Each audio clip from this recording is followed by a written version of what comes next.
we're going to try something different because it's getting harder and harder with all the running around in this insane real estate market to keep churning these out.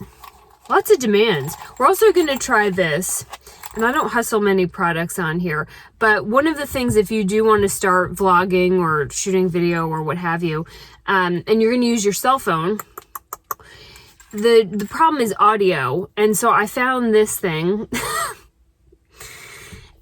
Hong Kong.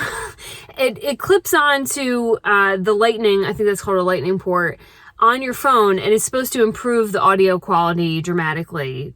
That's probably not true. But anyway, so we're going to try this, and then we're going to try, because I think you all just want to be entertained. I think you appreciate some of the real estate insight and other things, but ultimately I think you just want to be entertained. And I shall deliver. Because 99% of the things that happen to me throughout the day, I'm like, nobody would believe this. But it's true. It's just the weird, when you get that far into people's lives, as you do in real estate, you see things. You see things. So I'm going to we'll call it like, Diaries of Real Estate Dipstickery. Or we'll come up with the names. You can come up with the name. The challenge here, and hopefully these will be faster so I can crank them out more often. The challenge here is that to protect people's privacy, I can't always be videoing myself. And for some weird reason, nobody has hired a professional film crew to just follow me around. They should, because you wouldn't believe it. You wouldn't believe it. Okay, now this is on. Is this microphone offering you a vast difference in experience? I hope so, because it was about $150. Anyway, we'll call this this will be chapter 1 of The Real Estate Diary of Dipstickery by Casey Roman. This happened yesterday. I was showing a home. It was expensive. They're all expensive, but it was expensive. And there's a certain era of house that seems to be coming on the market now. And it's we'll call it the early 2000s house. And they're all classified by a certain aesthetic. And that is, they have super yellowy honey oak cabinets. Or they have really, really dark cabinets. And the flooring is also that very yellow honey oak. And so they're starting to feel dated, because now everyone wants white cabinets and light gray walls and faux farmhouse and light. So when you walk into them, you just kind of know that it's not a new home, but they're tricky. This house era is tricky because they're not so old that you know that you're in a 90s house or an 80s house or older. And they've done some cosmetic things because Pinterest has come along in the meantime. And so the Mrs. or Mr. has gone ahead and like taken some palettes and turned them into decorations, or like they've done some aesthetic cosmetic work. But the actual house is getting dated, and a house shows its age in the kitchen and the bathrooms.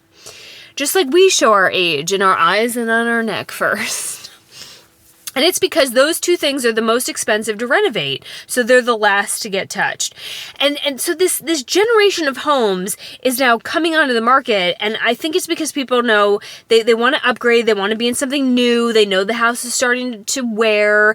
And it's come time, now it's time for the kitchen to get renovated. Now you have a 20-year-old HVAC. Now you have a 20-year-old water heater. And so rather than do those things, they're trying to take advantage of the market and sell the house. And I don't blame them. But they're sneaky. They are definitely sneaky, because you see some of the new stuff and you think maybe it's not that old, and then you go look at the MLS and you're like, oh yeah, that honey oak. Okay, so this house was absolutely lovely, and they had added crown molding throughout, and it had a semi-open floor plan. Typically, everything new has one of these hellacious open floor plans, but it was just lovely. And so I was doing my thing, walking through, and you kind of walk through every house the same way. You walk in, you make some comments, and then you go to the kitchen, because the kitchens and bathrooms sell the house. So we're taking in this house. I hadn't really read through the MLS yet because we had a 15-minute showing time. They get to make a $700,000 decision in 15 minutes. Sounds right? And, I'm talking and showing things. And I do the thing that I do because people like seeing the cabinets and the countertops. And so while I'm talking to them, I do the thing that I do, which is I'm still talking, and then I grab the drawer nearest to me and I pull it out because people like slow close cabinets. That just does it for them. They love seeing I do not like slow close cabinets because when I am angry and I'm in an argument and I want to make my point, I want to be able to slam things and have them resonate the feeling inside. I don't like them. A lot of people do. It's defeating. It's like having an argument when you can't slam things in the kitchen or the house to make your point. It's like being in the middle of an argument and someone starts talking about what their love language is and you're like, oh no. I like things that slam. So I'm talking to them and I open up the first drawer that I find and then I slam it back with my hand so I can give them the experience that they want, which is to then see it just slow close. But this house was deceiving because this house, if I had checked, I would have known it was 16 years old. They had done all this cosmetic work that made it feel like it wasn't that old, but the cabinets were 16 years old, and 16 years ago we didn't have slow close cabinets. And so I slammed this thing back, and of course it couldn't be the towel drawer, it couldn't be the placemat drawer, it's the utensil drawer.